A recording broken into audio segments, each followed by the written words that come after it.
Mahmud Salauddin Chowdhury, the Asia foundation ও ব্র্যাক বিশ্ববিদ্যালয়ের BRAC institute of governance and ডেভেলপমেন্টের যৌথ সমীক্ষা হয়েছে একটি, এবং সেই সমীক্ষায় 64 জেলার মোট 6510 জন নারী ও পুরুষের উপর একটি জরিপ চালানো হয়েছে। তাতে দেখা গেছে 2019 সালে নিম্ন আয়ের 84% উত্তরদাতা জানিয়েছিলেন যে দেশের অর্থনীতি সঠিক পথে রয়েছে। 2024 সালে এসে এই হার উল্লেখজনকভাবে 42% নেমে এসেছে। 58% মানুষ মনে করেন দেশে রাজনৈতিক, অর্থনৈতিক ও সামাজিক এই তিন দিক দিয়ে ভুল পথে যাচ্ছে দেশ, যেখানে 2017 সালে মাত্র 17% মানুষ এমন ধারণা পোষণ করতেন। উত্তরদাতাদের মধ্যে 95% বলেছেন মূল্যবৃদ্ধি তাদের জীবন জীবিকার উপর নেতিবাচক প্রভাব রাখছে।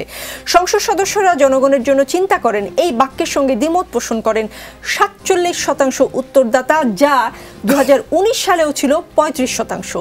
জরিপ অনুযায়ী 14% মানুষ মনে করেন সরকারের সাথে তাদের কোনো সম্পর্ক নেই, যেখানে 2022 সালে এই মনোভাব ছিল মাত্র 9% মানুষের।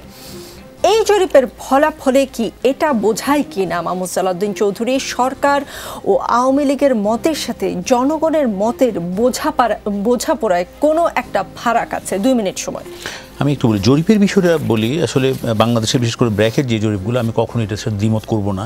তারা তাদের মতো করে একটা জরিপ করেছেন, এবং জরিপের ক্ষেত্রে আসলে অনেক বিষয় আছে যেগুলো আবার এখন অন্য পক্ষকে দিয়ে যদি জরিপ করাতে যায়, এখানেও কিছু প্রশ্ন চলে আসে, ওই ব্যাপারে আমি নাই গেলাম। কিন্তু ওইটা বলি, এবং আওয়ামী লীগের সাথে কিংবা সরকারের সাথে যে জনগণের বোঝাপড়ার যে বিষয়টি এসেছেন এবং তথ্যবহুল যে কথাগুলো বলেছেন, আমি একটা এত বড় একটা দেশ, বিশেষ করে ছোট্ট দেশ, 56,000 বর্গ মাইলে 17 কোটি মানুষকে ম্যানেজ করে সবার মনে খুশি রেখে একটা দেশ চালানো খুবই কষ্টকর একটা বিষয়।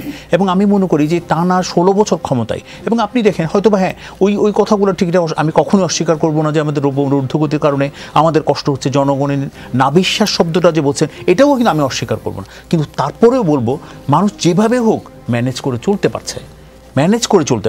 আমি হয়তো তার বাজেটের কাটছাট করেছে কোথাও না কোথাও, নয় মানুষ তো চলতে পারার কথা না। এই যে দ্রব্যমূল্য সবচেয়ে যেটা বেশি আমি মনে করি, বিশেষ করে আমরা একদম বাঙালি মাহমুদ সালাউদ্দিন চৌধুরী, মানুষ যদি ম্যানেজ করে চলে তাহলে সরকারের দরকার কি? না, সরকারও তো, আমি বলি সরকার তো একটা পরিবেশ তৈরি করে দিয়েছে। 2 কোটি মানুষকে কিন্তু আজকে আপনি দেখেন টিসিবি আওতায় নিয়ে এসেছে, টাকা দিয়ে তার জীবনকে সহজ করার জন্য চেষ্টা করছে সরকার।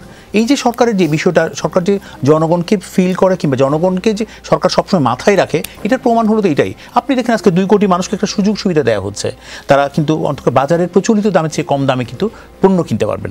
এবং আপনি দেখেন এটা কিন্তু আগে ছিল আমরা ট্রাকে একটা লাইন দেখতাম, অনেকে কিন্তু আমরা মনে করতাম যে এটা উচিত হচ্ছে না, সরকার সেই দিকে লক্ষ্য রেখে কিন্তু এখন দোকানে কিন্তু এক ধরনের দিয়েই দিয়েছে, এবং আপনি দেখেন দোকান থেকে সেই সমস্ত পণ্য তারা পাচ্ছেন।